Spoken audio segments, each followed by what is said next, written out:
အိမ်အောင်ရေးဒါမှမဟုတ်အချစ်ရေးမှာဖောက်ပြန်နေတဲ့ယောက်ျားအများစုဟာသူတို့ရဲ့အမားကိုဖုံးကွယ်ဖို့နဲ့တစ်ဖက်လူကိုဝေခွဲမရဖြစ်အောင်လုပ်ဖို့အတွက်စင်တူရိုးမားစကားလုံးတွေကိုအသုံးပြုလိရှိကြပါတယ်။ဒီဗီဒီယိုမှာတော့ဖောက်ပြန်တတ်တဲ့ယောက်ျားတွေစီက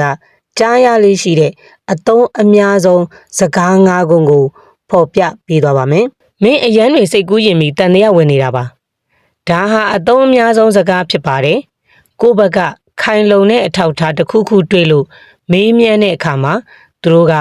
မှားတာကိုဝန်မခံပဲတစ်ဖက်လူကိုပဲစိတ်ဝေဒနာရှင်ဒါမှမဟုတ်အတွေးလွန်သူအဖြစ်ပုံဖော်ပြစ်လိုက်တာပါမင်းမြင်နေတာတွေကအမှန်မဟုတ်ဘူးမင်းမျက်စိမှားတာမင်းအုံနောက်ကမမှန်တော့ဘူးလို့ယုံကြည်သွားအောင်ရိုက်သွင်းတာဖြစ်ပါတယ်သူကငါတငယ်ချင်းတသက်ပါဒါမှမဟုတ်ညီမလေးလိုပါပဲ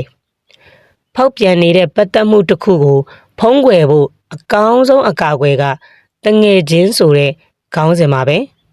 တစ်ချိန်လုံးဖုံးပြောနေတာဒါမှမဟုတ်အပြင်မှာခိုးတွေ့နေတာကိုမိသွားတဲ့အခါဒီစကားနဲ့ခုခံလိရှိပါတယ်မင်းငါ့ကိုမယုံလား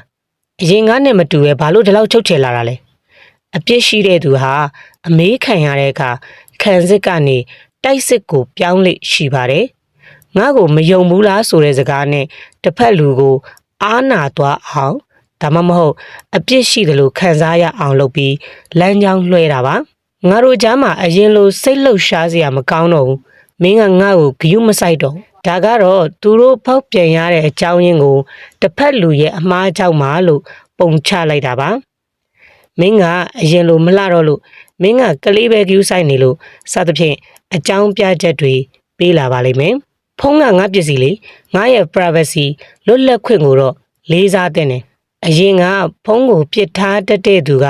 ရုတ်တရက်ဖုန်းကို password တွေခက်ခဲပေးလာတာဖုန်းကိုလုံးဝအကင်မခံတော့တာမျိုးလောက်လာတတ်ပါတယ်မေးလိုက်ရင်တော့ privacy ဆိုတဲ့စကားလုံးကိုအကာအကွယ်ယူပါတယ်ဒီစကားတွေကိုပြောတိုင်းလဲဖောက်ပြန်နေတယ်လို့တတိချသတ်မှတ်လို့မရပါနဲ့အရင်ကနဲ့မတူပဲတိတိတာတာပြောင်းလဲလာတဲ့အပြုအမူတွေနဲ့တွဲဖက်တွေးရှိရပြီဆိုရင်တော့သတိထားဖို့လိုအပ်ပါတယ်အမျိုးသမီးတိုင်းဖောက်ပြန်ခံရခြင်းကင်းဝေးပြီးအေးချမ်းသာယာပျော်ရွှင်စရာကောင်းတဲ့မိသားစုဘဝလေးတွေကိုအမြဲထာဝရပိုင်ဆိုင်နိုင်ကြပါစေရှင်